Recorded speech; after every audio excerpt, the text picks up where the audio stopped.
Eugenia, and hopefully my colleague Michael to discuss some economic data from the UK.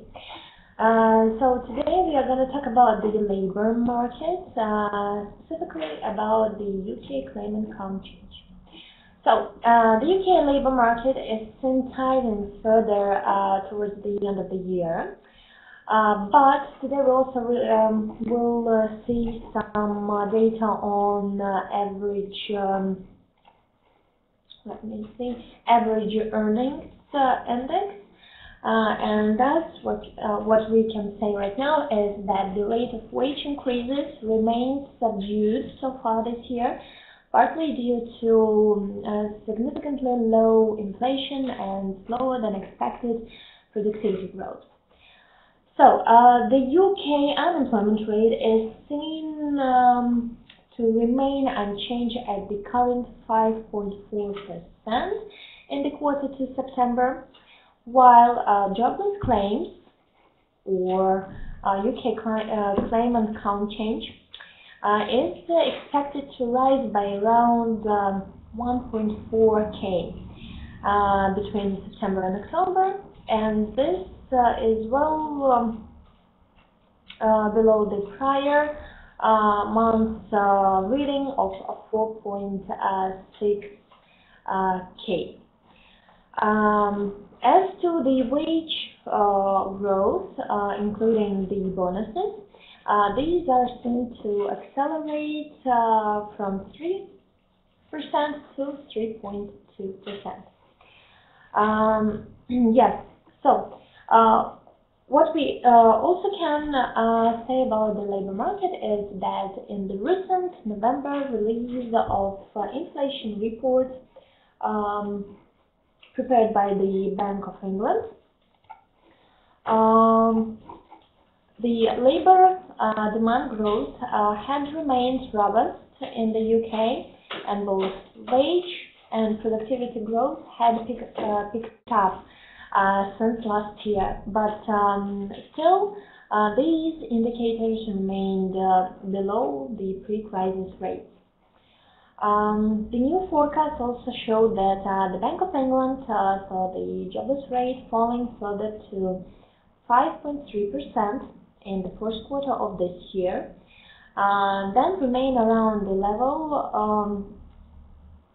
throughout the next year, before falling further to 5.2% in 2016, at the end of the next year, specifically. So, what you can see on the whiteboard is the chart of the claimant count change. As you can see, the reading has been rising for quite a while. Yeah, from the lowest level in, I guess, in the beginning of 2015. So now you see also the table of Bloomberg Survey Summary, where you see that the highest estimate stood at 5.0K, while the lowest at minus 5K. So I would like to remind you that the lower the number, the better for the labor market. And the better is the reading. Okay, so here you can see a table of some of those economists that took part in this survey conducted by Bloomberg, and if I'm not mistaken, usually in the first, in the top, let's say 5 lists, these are those economists that prove to be the most precise forecaster, and you can see that Investec expect the claimant count change to come at 1.5K. And now let's turn to expectations of our community members, who see that the data release will have a bullish impact on the pound-dollar currency pair, with the majority voting for the bullish outcome. As usual, I also share some comments from our community members, so if you want to read them, just double click and they will be enlarged. But now I feel that this is the time to hand over to Michael to proceed with some trading strategy. So, Michael, the whiteboard is all yours.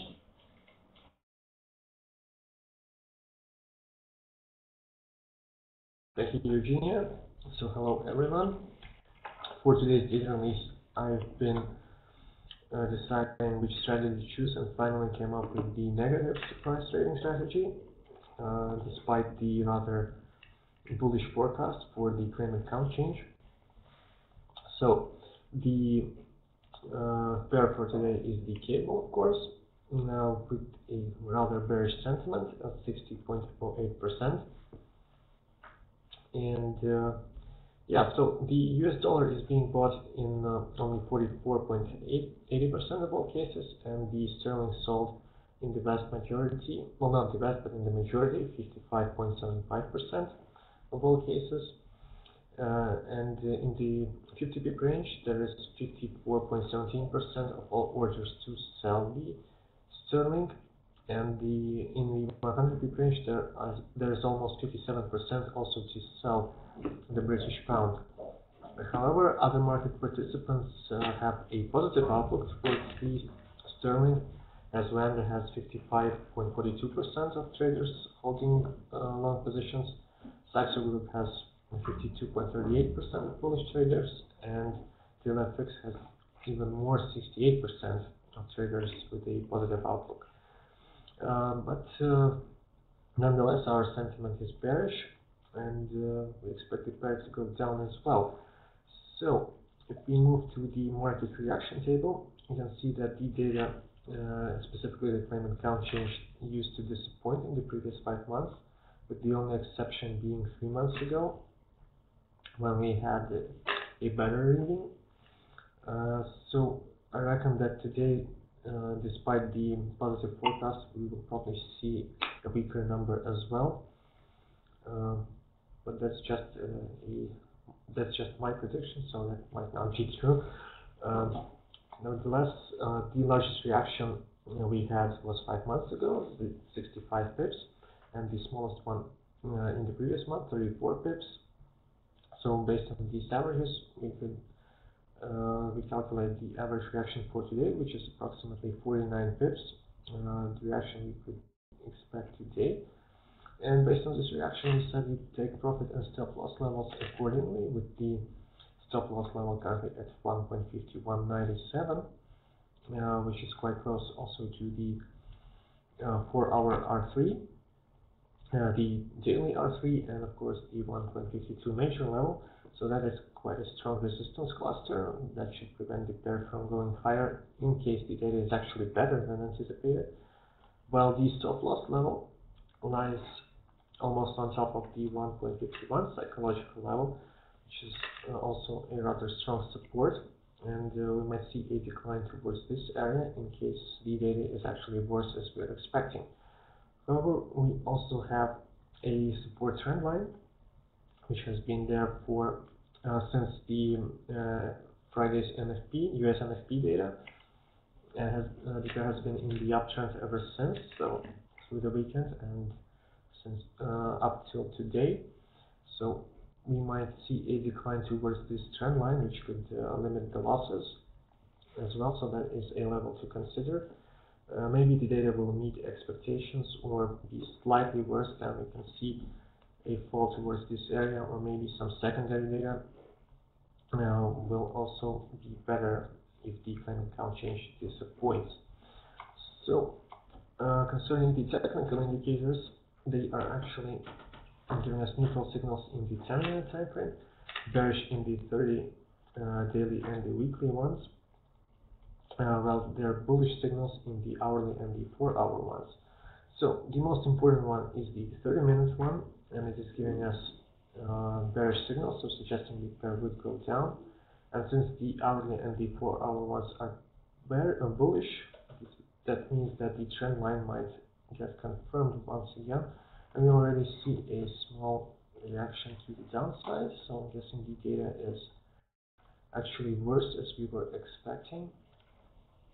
The current reaction was only 33, maybe 34 pips, And yeah, the actual claimant count change is worse than expected at 3.3 thousand. And the average weekly earnings also disappointed.